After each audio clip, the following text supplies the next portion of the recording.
오늘 하루도 말씀과 함께 시작할 때 우리 안에 예수의 피의 능력이 솟아날 줄 믿습니다. 오늘 말씀 출애굽기 7장 14절에서 25절까지 말씀입니다. 여호와께서 모세에게 이르시되 바로의 마음이 완강하여 백성 보내기를 거절하는도다. 아침에 너는 바로에게로 가라. 보라, 그가 물 있는 곳으로 나오리니 너는 나일 강가에 서서 그를 맞으며 그 뱀되었던 지팡이를 손에 잡고 그에게 이르기를 히브리 사람의 하나님 여호와께서 나를 왕에게 보내어 이르시되 내 백성을 보내라. 그러면 그들이 광야에서 나를 섬길 것이니라 하였으나 이제까지 내가 듣지 아니하도다. 여호와가 이같이 이르노니 내가 이로 말미암아 나를 여호와인 줄 알리라. 볼지어다 내가 내 손에 지팡이로 나일강을 치면 그것이 피로 변하고 나일강의 고기가 죽고 그 물에서는 악취가 나리니 애굽 사람들이 그 강 물 마시는 길을 싫어하리라 하라. 여호와께서 또 모세에게 이르시되 아론에게 명령하기를 내 지팡이를 잡고 내 팔을 애굽의 물들과 강들과 운하와 목과 모든 호수 위에 내밀라 하라. 그것들이 피가 되리니 애굽 온 땅과 나무 그릇과 돌 그릇 안에 모두 피가 있으리라.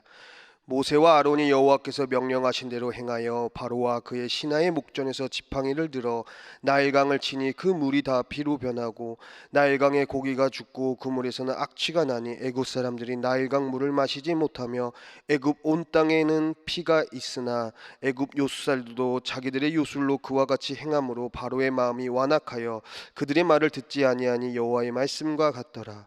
바로가 돌이켜 궁으로 들어가고 그 일에 관심을 가지지도 아니하였고 애굽 사람들은 나일강 물을 마실 수 없으므로 나일강가를 두루 파서 마실 물을 구하였더라. 여호와께서 나일강을 치신 후 이레가 지나니라. 아멘. 이제는 오늘 말씀은 영을 위한 물 전쟁이라는 말씀의 제목으로 함께 은혜를 나누도록 하겠습니다. 이제 오늘 말씀은 너무나도 유명한 말씀이고 무서운 말씀입니다. 진짜 하나님이 하나님됨을 나타내 보이시는 그 10가지 재앙 중 첫 번째 재앙이 바로 오늘 본문에 나옵니다. 어제 지팡이를 던지는 그 사건 가운데 하나님은 너무나도 큰 출애굽의 여정을 사실 지팡이 사건 하나로 그 하이라이트를 보여주십니다. 12절 말씀을 보면은 어제 그 말씀 가운데 각 사람이 지팡이를 던짐에 뱀이 되었으나 아론의 지팡이가 즉 그 하나님의 능력이 그들의 지팡이 가짜를 삼켜 버립니다. 이제 하나님이 하나님의 백성 이스라엘 종과 노예로 있던 이스라엘 그 상황 가운데 하나님이 선택하시고 그 노예와 종으로 있던 그들을 하나님이 하나님 나라의 군대로서 만드시고 진짜 하나님을 보여주시기 위한 그 하이라이트의 장면이에요. 하나님이 하나님 됨을 보여주시는 그 이유가 무엇입니까? 가짜가 판을 치고 그로 인하여서 교만해지고 자기가 드러나고 무언가를 소유해서 노예 삼아 부려버리는 그러한 악독한 세상 가운데 하나님이 하나님 됨을 보여주시는 그 이유, 그것이 바로 이 10가지 재앙 가운데 하나님의 분명한 그 이유가 담겨져 있습니다. 바로는 가짜고 하나님은 진짜예요. 바로가 하나님의 흉내는 낼 수 있어도 능력은 따라올 수 없습니다. 바로는 인간이고 하나님이 참 하나님이에요. 아론의 지팡이가 그들의 지팡이를 삼키느니라. 우리가 살아가면서 패배의식 속에서 많이 지쳐 살지만 우리는 이미 승리한 백성인 줄 믿습니다. 아멘. 요한복음 16장 33절 이것을 너희에게 이르는 것은 너희로 내 안에서 평안을 누리게 하려 함이라. 세상에서는 너희가 환난을 당하나 담대하라. 내가 세상을 이기었노라. 아멘. 우리의 삶에 환난이 있을 수 있습니다. 그러나 세상을 이기신 예수 그리스도 앞에 그 환난은 먼지에 불과할 뿐입니다. 물이 피가 되는 그 재앙, 이것이 왜 첫 번째 재앙입니까? 바로 애굽 왕 바로는 이 나일강을 숭배합니다. 15절 말씀에 아침에 너는 바로에게 가라. 보라, 그가 물 있는 곳으로 나오리니 너는 나일강가에 서서 그를 맞으며 그 뱀되었던 지팡이를 손에 잡고. 이 바로는 이 나일강을 숭배했어요. 이 나일강을 숭배하시고 이 나일강을 치신 이유 세 가지가 있는데, 그 중에 첫 번째가 바로 무엇입니까? 여러분, 이 나일강은 6,690km나 되는 엄청난 길이의 강입니다. 서울에서 부산까지가 한 400km 정도가 돼요. 세상에서 가장 큰 강입니다. 10개국에 흐르는 강이 바로 이 나일강이에요. 근데 그 강이 지금 이집트에서 이렇게 흘러난다? 자부심이 대단합니다. 애굽은 온통 사막이에요. 농사를 지을 수가 없습니다. 그런데 이 나일강 상류에서 비옥한 흥들이 강을 따라 오다가 그것이 범람하면서 그 흙으로 애굽 사람들이 농사를 짓고 그리고 넉넉하게 먹고 사는 거예요. 그러니까 애굽이 애굽되게, 애굽을 세계 최고의 강대국으로 군림할 수 있는 가장 큰 도움이 바로 이 나일강이에요. 이게 바로 첫 번째 이유입니다. 그 나일강이 피로 변하면서 그들이 가장 신뢰했던 것들이 무너지면서 그들은 허무함을 경험하게 됩니다. 하나님은 그들이 가장 믿고 신뢰하는 것을 치십니다. 왜냐하면 하나님이 되지 않으면 그것은 교만으로 싹트게 되는 거예요. 그것을 치면서 하나님께 돌아오게 하십니다. 하나님이 하나님됨을 보여주고 계십니다. 하나님이 하나님됨을 보여주는 이유는 그 하나님만을 예배할 수 있게끔 만드는 거예요.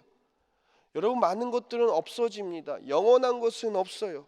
오직 진리이신 그 하나님만이 우리가 예배를 해야 할 그 창조주 하나님이십니다. 두 번째로는 전쟁을 할 때 적군이 흐르는 물을 끊어버립니다. 그래야 기가 꺾이고 장기화를 막을 수 있어요. 하나님이 인간의 전쟁을 그대로 보여주고 계세요. 세 번째로는 가장 중요한데, 애굽인들이 이스라엘 백성들을 부려먹었습니다.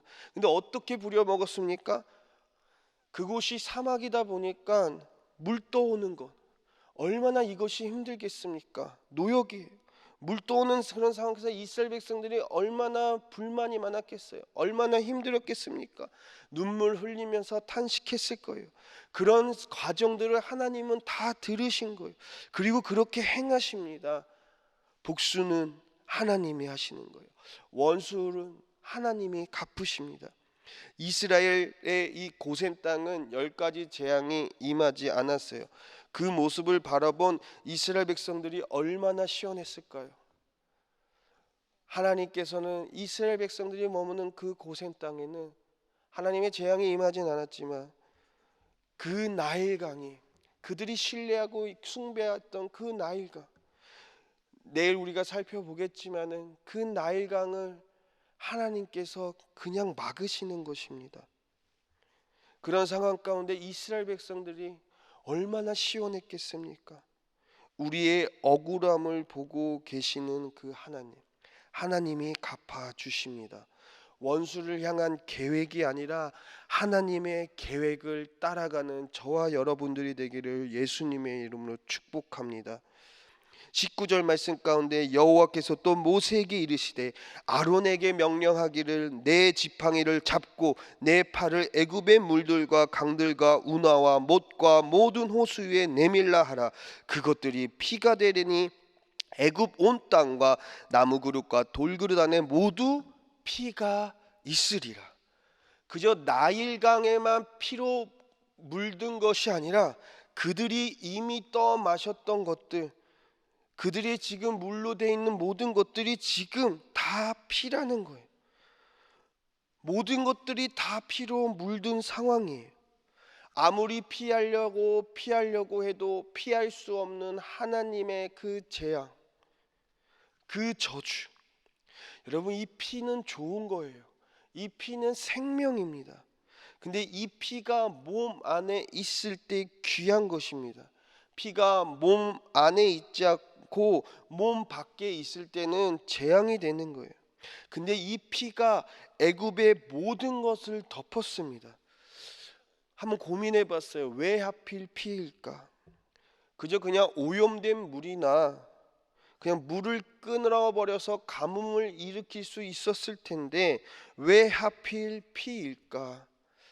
피라는 것은 하나님에게 있어서 하나님 편에서 봤을 때 죄를 해결하는 수단이에요. 죄는 죽음이고 그 죽음을 대신할 수 있는 것은 생명과 직결되는 이 피입니다. 하나님 편에서는 그 피가 다시 한번 그들로 하여금 회개를 통해 기회를 주시는 하나님의 긍휼의 마음이라는 것입니다. 온 집안의 물들이 피로 있습니다. 그 피를 보면서 하나님은 그 애굽 사람들에게 너희들이 가짜 신을 따르는 것이 아니라, 영원한 것을 따르는 것이 아니라, 너희들이 진짜인 나, 창조주인 나를 바라보면서 따라 나아갈 때 진정한 참된 안식을 누릴 수 있다라는 그 하나님의 참 사랑과 긍휼의 마음이 자신을 지키려고 하는 이스라엘 백성뿐만 아니라 애굽의 그 민족에게도 지금 계속해서 보여주고 계시는 것입니다. 하나님은 재앙 속에서도 하나님이 하나님됨을, 하나님의 그 사랑을 적군에게도 원수들에게도 보여주시고 계시는 그 사랑의 하나님이에요. 사랑하는 성도 여러분, 하나님의 일하심을 우리가 볼 때 우리는 감격할 수밖에 없습니다. 은혜를 누릴 수밖에 없습니다. 고난 주간을 통해 그 예수 그리스도의 그 피, 아무도 해결할 수 없는, 누구도 해결할 수 없는 나의 이 더러운 죄를 예수의 피만이 우리를 해결해 주심으로 말미암아 다시 한번 우리의 삶의 자리에서 회개를 통한 하늘의 회복과 기회를 주시는 그 하나님, 우리가 그 피를 붙잡고 하나님의 사랑을 충분히 누리며 승리하게 되는 저와 여러분들이 되기를 예수님의 이름으로 축원드립니다. 기도합니다. 사랑해 주님, 우리의 억울함과 아픔 누구보다도 잘 알고 계신 성령 하나님, 우리가 날마다 그 안에 거하게 하시고 우리가 원수를 어떻게 갚을까 계획을 세우는 것이 아니라 하나님의 놀라운 그 사랑의 계획에 우리가 발맞춰 나아갈 수 있도록 인도하여 주시옵소서. 그래서 날마다 하나님의 역사하심을 우리의 생각으로 제한하는 것이 아니라 하나님의 위대함을 찬양하며 예배하여서 우리가 하늘의 넉넉함으로 이 땅 가운데 살아갈 수 있도록 인도하여 주옵소서. 예수님의 이름으로 기도합니다. 아멘.